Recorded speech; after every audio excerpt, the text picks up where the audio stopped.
நம்ம தமிழ்நாட்டினுடைய ஆளுநர் ஆர்.என். ரவி அவருக்கு கொடுக்கப்பட்டிருக்கிற இந்த ஆர்எஸ்எஸ் அசைன்மெண்ட் அவங்க என்ன கொடுத்துருக்காங்களோ அதை வந்து அவர் அரசு பணத்தில் இங்கே செஞ்சுக்கிட்டு இருக்காரு. திருவள்ளுவருக்கு காவி உடை போடுறது அப்படிங்கிறது ஏற்கனவே தமிழறிஞர்களாலும் கண்டிக்கப்பட்டு தமிழ் உணர்வுடைய அவ்வளவு பேரும் அதுக்காக கொதித்தெழுந்து அவர்களுடைய கண்டனத்தை தெரிவித்தாங்க. அதுக்கு பிறகு கொஞ்ச நாள் வந்து அமைதியாக இருந்தாங்க. அதுவும் எதுக்குன்னா, நான் நினைக்கிறேன் தேர்தல் முடியட்டும்னு சொல்லியிருப்பாங்க. இப்போ தமிழ்நாட்டிலலாம் முடிஞ்சிருச்சு. முடிஞ்சு ஏன் இவ்வளோ நாள் அமைதியாக இருந்தார் அப்படின்னு தெரியல. ஆனால் இப்போது இவ்வளோ நாள் அமைதியாக இருந்தது கூட நம்ம புரிஞ்சிக்க முடியும். இப்போ ஏன் இந்த வேலையை ஆரம்பிக்கிறாங்க அப்படின்னா, இன்றைக்கி இந்தியா முழுக்க திரு நரேந்திர மோடி அவர்களுடைய பிம்பம் வந்து அப்படியே உடஞ்சி செதறுது. அது அவருடைய பேச்சுக்கள் வேறு, ஒவ்வொரு நாளும் ஒவ்வொரு வண்ணமாக அவரை வந்து அவருடைய போலி முகமூடிகள் எல்லாம் வந்து கழண்டு விழுது. இப்போ இதுக்கு கடைசியாக அவங்க இன்னொன்றும் சொல்லி பார்த்துட்டாங்க. என்னென்னா, ஆர்எஸ்எஸுக்கும் பிஜேபிக்கும் ஊழல், அவர்களுக்குள்ளே ஏதோ பிரிவு, அதாவது பிஜேபி வந்து ஆர்எஸ்எஸ் சொல்ல கேட்குறதில்ல, இப்படியும் ஒரு கதை உருவாக்கி பார்த்தாங்க. ஆனால் மக்கள் வந்து தெளிவாக இருக்காங்க. இது எதையுமே அவங்க வந்து நம்பலை.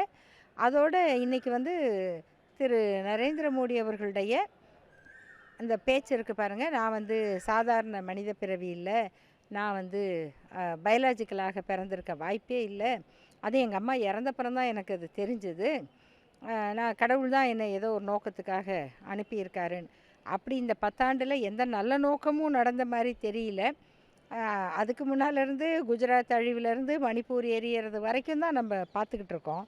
அதனால் நீங்கள் வந்து ஒன்றும் நல்லதே நடக்கலைங்களே, மக்கள் தெருவில் நின்னதும் பிச்சை எடுத்தது தானே மிச்சம், ஊருட்டு ஊர் அலைஞ்சது தானே மிச்சம் அப்படின்னு சாதாரண மக்கள் கூட அப்படி கேலியாக அதை பேசுகிறாங்க.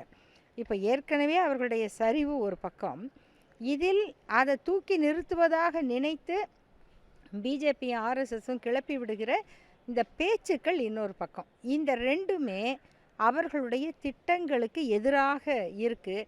மக்கள் மனநிலை வந்து மாறிக்கிட்டு இருக்கு. இந்த நேரத்தில் முந்தி வந்து சந்தன கடத்தல் வீரப்பன் இருந்த வரைக்கும் ஏதாவது ஒரு அரசியல் பிரச்சனை அப்படின்னா ஜெயலலிதா உத்தரவு, வீரப்பனை நாளைக்கு பிடிப்பாங்க அப்படின்னு ஒரு நியூஸ் வரும்.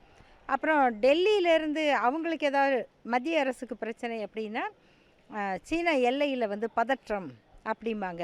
ஓ, நம்ம எதுவும் சொல்லக்கூடாது, என்ன எல்லையில் போர் அப்படின்னு மக்கள் கொஞ்சம் அது அமைதியாக இருப்பாங்க. அப்புறம் பாகிஸ்தானோட போர் அப்படின்னு இப்போ அதுவும் சொல்ல முடியாது, ஏன்னா பாகிஸ்தானை நாங்கள் அடக்கி ஒடுக்கி விட்டோம் அப்படின்ட்டாங்க.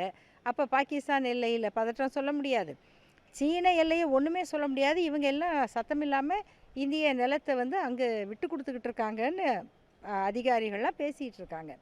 இப்படி வந்து அவர்களுடைய பிம்பம் வந்து உருக்குலைந்து போவதனால அதை மடைமாற்றுவதற்கு இப்படி ஒரு வேலையை இப்போ செய்கிறாங்க. வேறு ஒன்றும் இல்லைன்னா, இவர் காவி உடை போடுவது சரியா தவறா, இதை ஏன் இவர் செய்கிறாரு, இப்படியெல்லாம் நம்ம வந்து ஆராய்ச்சி பண்ணோன்னு வச்சுக்கோங்களேன், நம்ம நேரத்துக்கும் வேலைக்கும் அது வந்து கேடு.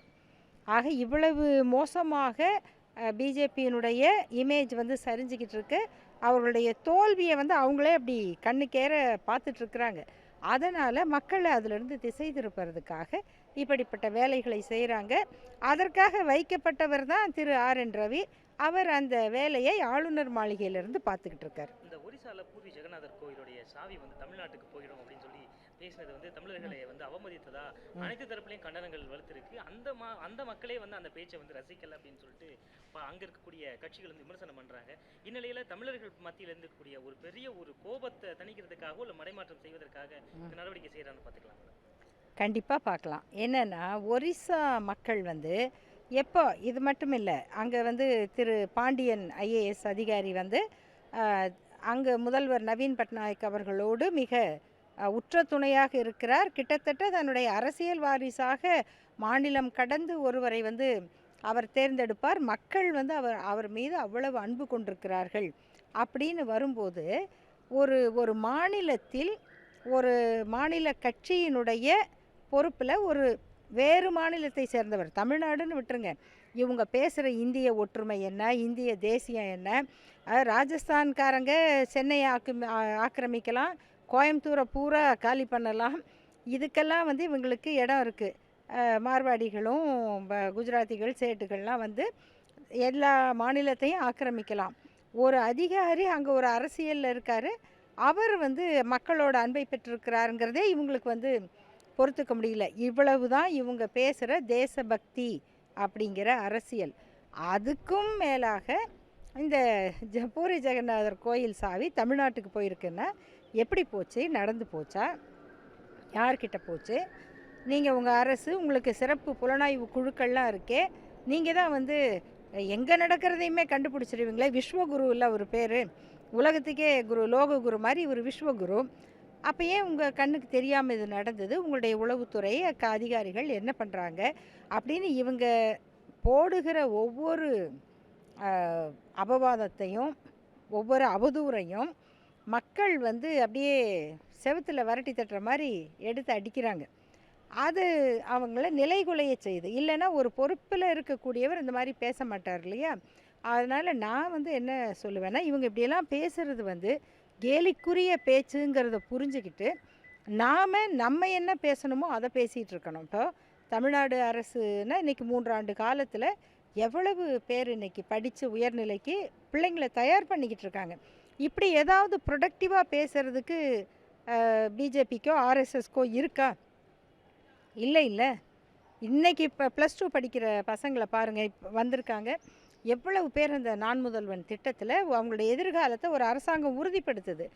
இந்த மாதிரி ஒரு மக்களுக்கு தேவையானதை செய்வதற்கோ சொல்லுவதற்கோ எந்த தகுதியும் இல்லாததுனால ஆர்எஸ்எஸும் பிஜேபியும் இப்படி பேசிகிட்டு இருக்காங்க. நம்ம புரிஞ்சுக்கிட்டு அந்த பேச்சுகளை பார்த்து சிரிச்சுட்டு நம்ம வேறு வேலையை பார்க்கணும்.